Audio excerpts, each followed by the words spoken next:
Hello everyone, welcome back to our YouTube channel. तो guys, जैसा कि हम लोग पिछले कई दिनों से हम लोग सीटेट का जो प्रीवियस ईयर क्वेश्चंस होते हैं उनको हम लोग एनालाइज कर रहे हैं, है ना।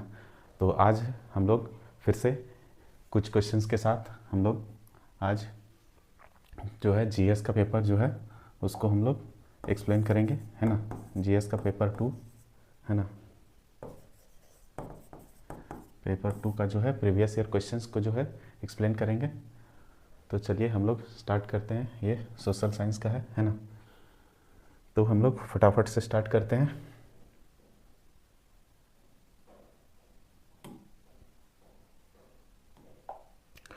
तो ये रहा आज का हमारा फर्स्ट क्वेश्चन। तो फर्स्ट क्वेश्चन इसमें बोला आज हमारा है इसमें बोला जा रहा है कि मनुष्य ने कुछ क्षेत्र में लगभग 8,000 वर्ष पहले गांव में रहना आरंभ की किया था, है ना। निम्नलिखित में से वे क्षेत्र कौन से थे? तो वे कौन से थे जो 8,000 वर्ष पहले जो है स्टार्टिंग कर चुके थे? तो वो जो है कौन से थे? तो वो जो है कहाँ था? वो सुलेमान और किरथर की पहाड़ियों में था, है ना। सुलेमान कहाँ है? आपका अफगानिस्तान में, और किरथर जो है आपका बलूचिस्तान जो है पाकिस्तान में पड़ता है, जो वेस्ट साइड में है पाकिस्तान के, है ना। तो ऑप्शन नंबर सेकंड जो है इसका बिल्कुल करेक्ट हो जाएगा, है ना। नेक्स्ट है 32 नंबर। इसमें बोला जा रहा है निम्नलिखित में से कौन सा क्षेत्र प्राचीन काल में मगध के नाम से जाना जाता था? तो मगध प्राचीन काल में मगध के नाम से कौन सा जाना जाता था? तो वो जो है आपका गंगा का दक्षिणी क्षेत्र जो है वो जो है आपका मगध के नाम से जाना जाता था, जिसको अब जो है पटना वगैरह जो है यहीं पे स्थित है ना। तो अब जो है नेक्स्ट है हमारा, भारत एक लोगों का समूह था जिसका उल्लेख ऋग्वेद में मिलता है। तो वे है कौन से हैं?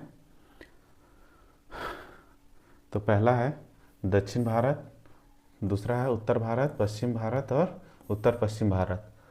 तो इसका करेक्ट ऑप्शन जो है ऑप्शन नंबर 4 हो जाएगा।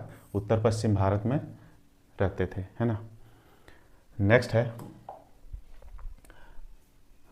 34 नंबर। इसमें बोला जा रहा है कि ऋग्वेद की मूल रचना खालिस्तान भाषा में हुई थी। तो ऋग्वेद की रचना जो है किस में हुई थी? तो यह जो है आपकी संस्कृत भाषा में हुई थी। ऑप्शन नंबर सेकंड जो है इसका बिल्कुल करेक्ट हो जाएगा। उसके बाद देखते हैं नेक्स्ट क्वेश्चन।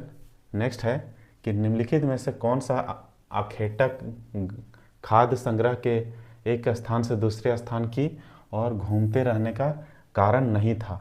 तो कौन सा नहीं था? तो देखते हैं। पहला बोला जा रहा है एक स्थान पर रहने से संसाधनों में कमी हो जाती थी। दूसरा है उन जानवरों का पीछा करना जिसका वे शिकार करते थे। तो वैसे जानवर जिनका शिकार करते करते कहीं और चले जाते थे। या फिर संसाधनों के लिए अन्य अखेटक खाद्य संग्रह समूहों से संघर्ष करना, या फिर जल संसाधनों की खोज के लिए, है ना। तो इसमें से ऑप्शन नंबर थर्ड जो है वो बिल्कुल करेक्ट हो जाएगा, है ना। नेक्स्ट देखते हैं। नेक्स्ट है हमारा 36 नंबर क्वेश्चन। तो इसमें बोला जा रहा है कि मानव इतिहास में कौन सा काल युग सबसे लंबा रहा है? तो कौन सा सबसे लंबा रहा है? तो इसका जो है ऑप्शन नंबर फर्स्ट जो है वो बिल्कुल करेक्ट हो जाएगा, क्योंकि वो पूरा पाषाण युग जो है वो सबसे लंबा युग था, है ना। नेक्स्ट देखते हैं। नेक्स्ट है कि ब्लैंक्स में प्राचीन शैल चित्रकला मिली है। तो कहाँ पे प्राचीन शैल चित्रकला मिली है? तो वो जो है आपका कहाँ पे? मध्य प्रदेश तथा उत्तर प्रदेश में आपको ये मिला है ना। वो भीमबेटका और एक क्या था उत्तर प्रदेश में मिला था। तो ये जो है ऑप्शन नंबर इसका करेक्ट हो जाएगा, है ना, 4। नेक्स्ट है 38 नंबर। 38 नंबर में बोला जा रहा है कि निम्नलिखित में से कौन सा हड़प्पा का स्थान नहीं है? तो हड़प्पा का स्थान कौन सा नहीं है? तो राखीगढ़ तो आपको जाहिर सी बात है ये तो है ना। सोतकोगोंडा ये तो भी है ना। कांवेरी वाला ये भी है। तो आपका चिरौंद जो है ऑप्शन नंबर 4 जो है ये जो है वो हड़प्पा का कहीं पे भी स्थल नहीं है ना। तो ऑप्शन नंबर 4 जो है वो बिल्कुल करेक्ट हो जाएगा। नेक्स्ट है 39 नंबर।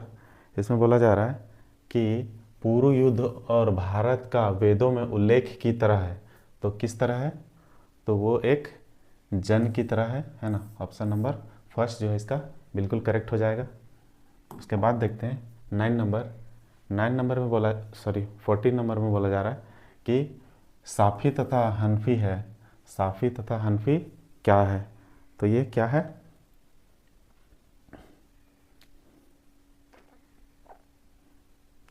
तो ये एक क्या है? इस्लामी वास्तुकला शैली? ये तो नहीं है। सऊदी अरब में स्थान? ये भी नहीं है। तो ये क्या है? न्याय के इस्लामी सिद्धांत है ना। कुछ कुछ सिद्धांत हैं इस्लाम धर्म में, सफ़ी तथा हनफी, है ना। तो इसका ऑप्शन नंबर 3 जो है वो बिल्कुल करेक्ट हो जाएगा। नेक्स्ट देख लेते हैं। नेक्स्ट है 41 नंबर। इसमें बोला जा रहा है कि दंती दुर्ग जिसने हिरण्यगर्भ नामक एक अनुष्ठान किया वह था। तो वह क्या था? तो वह जो है क्या था? एक राष्ट्रकूट प्रधान था। ऑप्शन नंबर 3 जो है इसका बिल्कुल करेक्ट हो जाएगा, है ना। नेक्स्ट देखते हैं 42 नंबर। 42 नंबर में बोला जा रहा है कि यह किसने लिखा है कि रजिया अपने भाइयों से कहीं अधिक योग्य तथा सक्षम थी। तो यह किसने कहा है? तो यह जो है मिन्हाज ए सिराज ने कहा था कि जो है रजिया जो है अपने भाइयों से ज़्यादा योग्य है ना। तो ऑप्शन नंबर 3 जो है इसका बिल्कुल करेक्ट हो जाएगा। नेक्स्ट है 43 नंबर। इसमें बोला जा रहा है कि एक शिलालेख में कहा गया है कि दिल्ली के सुल्तान को खुदा के द्वारा चुना गया है क्योंकि उसमें मोसिस तथा सोलोमन जैसे गुण विद्यमान हैं। दिल्ली का सुल्तान कौन था? तो कौन था दिल्ली का सुल्तान? तो वो जो है आपका कौन था? अलाउद्दीन खिलजी जो था वहाँ का सुल्तान था। ऑप्शन नंबर 4 जो है वो बिल्कुल करेक्ट हो जाएगा। उसके बाद देखते हैं, उसके बाद है नेक्स्ट क्वेश्चन 44 नंबर। इसमें बोला जा रहा है कि ईस्ट इंडिया कंपनी ने शासन के दौरान किस राजस्व बंदोबस्त के अंतर्गत राजस्व एकत्र करने और उसे कंपनी को अदा करने की जिम्मेदारी गांव के मुखिया को सौंपी गई। तो कौन सी थी? तो वो जो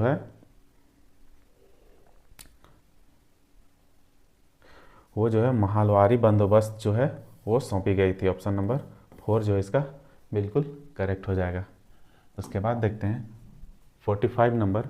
45 में बोला जा रहा है कि प्रथम विश्व युद्ध में किस प्रकार भारत की आर्थिक और राजनीतिक स्थिति बदल दी, है ना। प्रथम विश्व युद्ध में किस प्रकार भारत की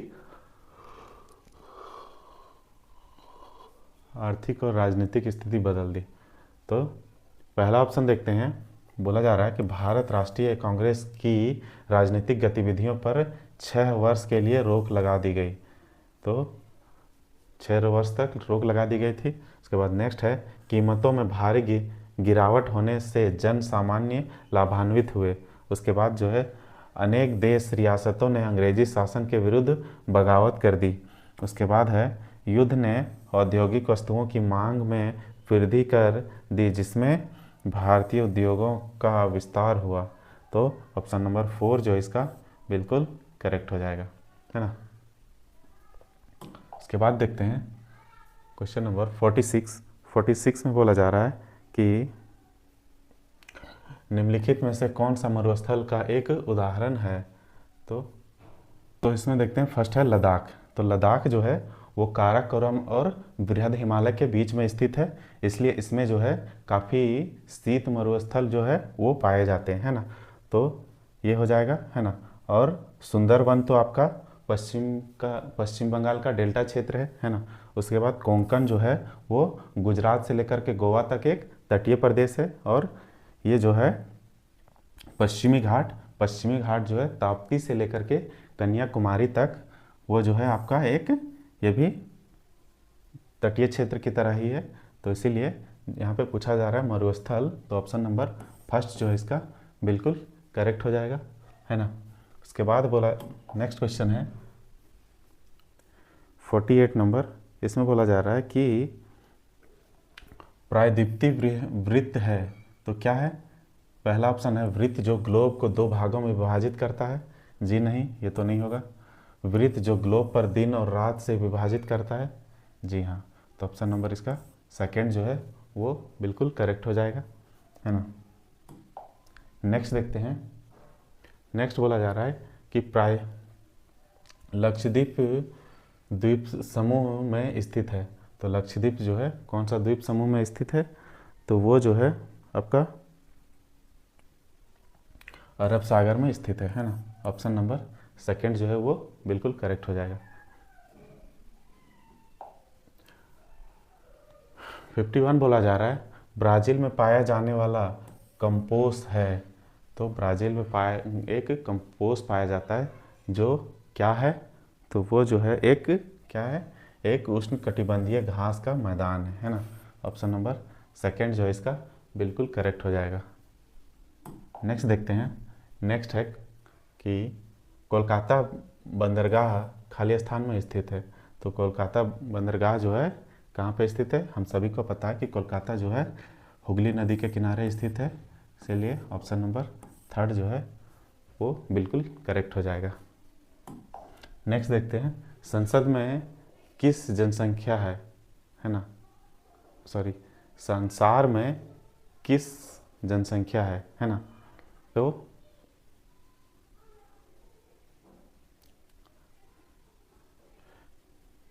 ये क्वेश्चन नंबर में यहाँ पे होगा संसार में किस महाद्वीप में, यहाँ महाद्वीप छूट गया है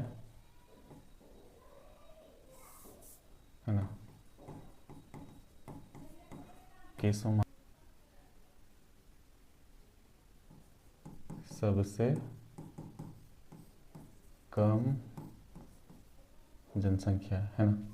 तो सबसे कम जनसंख्या जो है वो ऑप्शन नंबर सेकंड ऑस्ट्रेलिया में जो है वो सबसे कम जनसंख्या है ना। नेक्स्ट देखते हैं। नेक्स्ट बोला जा रहा है लद्दाख में पाए जाने वाले गम्पास खाली स्थान में है। तो कहाँ पे है, तो ऑप्शन नंबर फर्स्ट में बोला जा रहा है कि बौद्धिक विहार मंदिर, या फिर बकरी की प्रजाति है, या फिर साल की किस्म है, या बौद्ध भिक्षु है। तो यह जो है एक बौद्ध विहार मंदिर है ना। ऑप्शन नंबर इसका फर्स्ट जो है वो बिल्कुल करेक्ट हो जाएगा। नेक्स्ट क्वेश्चन बोला जा रहा है 56 नंबर। 56 में बोला जा रहा है कि कौन सा उद्योग अक्सर आधुनिक उद्योगों की रीढ़ की हड्डी कहलाती है।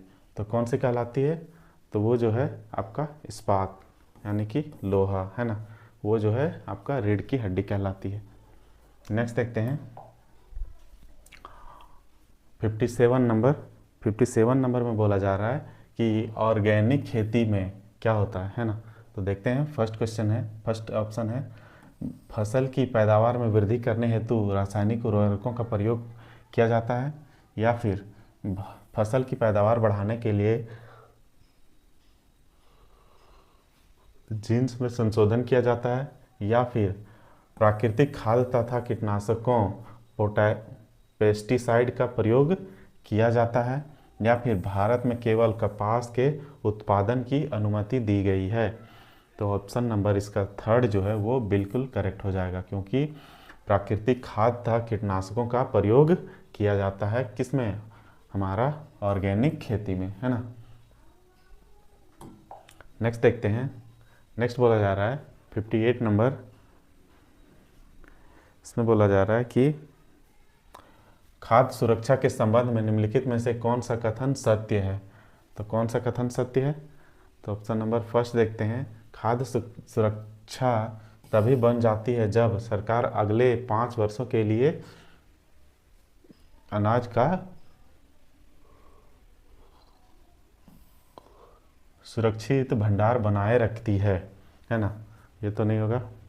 दूसरा है, सरकार अनाज का पर्याप्त भंडार बनाए रखने के लिए अनाज के निर्यात पर रोक लगा देती है ना। नेक्स्ट है, सरकार बेहतर तथा सुरक्षित व्यवस्था के लिए ऑर्गेनिक खादों के उत्पादन के लिए प्रोत्साहित करती है।